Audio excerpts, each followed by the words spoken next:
बात्या बन्या मरुड़ी पत्रपड़ा रोग पर एवं चाषी चिंता बढ़ाई कालीमुंडी पोक।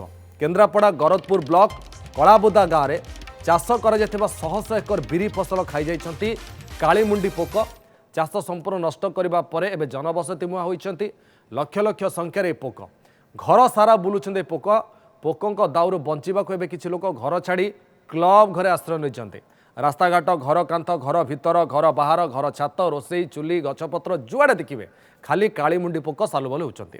राति दिन घर कबाट बंद कर पोक मारिबारे व्यस्त रोचंती लोके। एने ग्रामवासी और सरपंच प्रतिनिधि बीडीओ तहसिलदार कृषि अधिकारी अनुरोध कर यार समाधान पाई।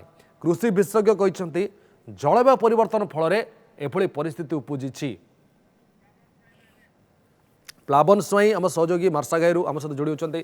प्लावन प्रकृत में ये पोक आगुरी केबे देखा जाइथिला एमिति ना प्रथम घटना ये?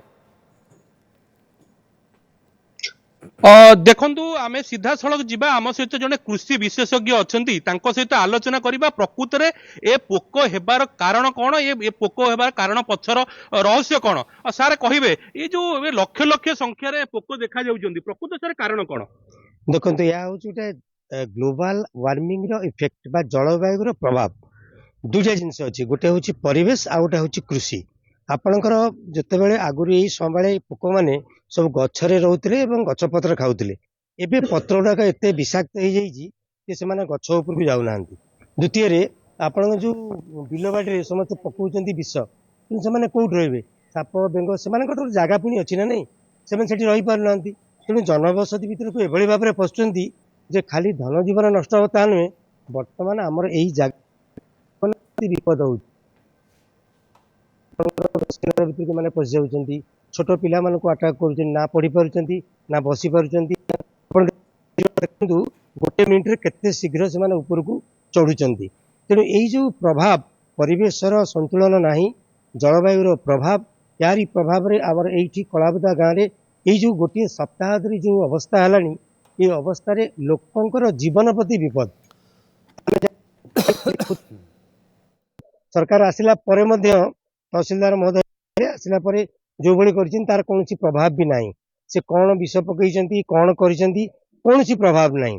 सारे आपण ये भली घटना केबे आगुरु देखिचंती ना एबे देखुचंती? ना ना एटा प्रथम थर पे केते संख्या रे सारे हिचंती जो परिमाण रे होइचंती एटे घर द्वार करी बंचिया मुश्किल हो जाई। छोट छोट छुआ कि पानीय जल पाई ता भितर मध्ये पशि जाउचंती। तेणु ये बंचिया भितर सरकारी कृषि विभाग तरफ कौन प्रशासन तक भी निघा ना से भी ये जगह को आसुना फल जनसाधारण बहुत हैरान होती। जहाँ आप शुणुले आम सहित जड़े गृहिणी अच्छा आम कथा माँ आप ये पोक आसवा फल कौन कौन असुविधार सम्मुखीन होती? घर द्वारा पशि जाऊँ खाइबा जिनिस भी पशि जाऊँ। काली भात आम खाई बसीचु भात देहर भी पड़गले बहुत कौन असुविधा होती? आ तो सब पानी ट्यूबवेल घरे से पानी भीतर पशि जाऊँच आ घर द्वारा चलुँच खाइबा जिनिस सब पिला छुआ रही असुविधा होउची सबुआड़े तो पोक जुआड़े देखिबो आमे कही रखिबा कि आमे मध्य एठी जो खबर प्रस्तुत करूछु आमुको मध्य भय लागुची एठी ठिया हवा पई कारण आपण जान लक्ष लक्ष 100 100 एकर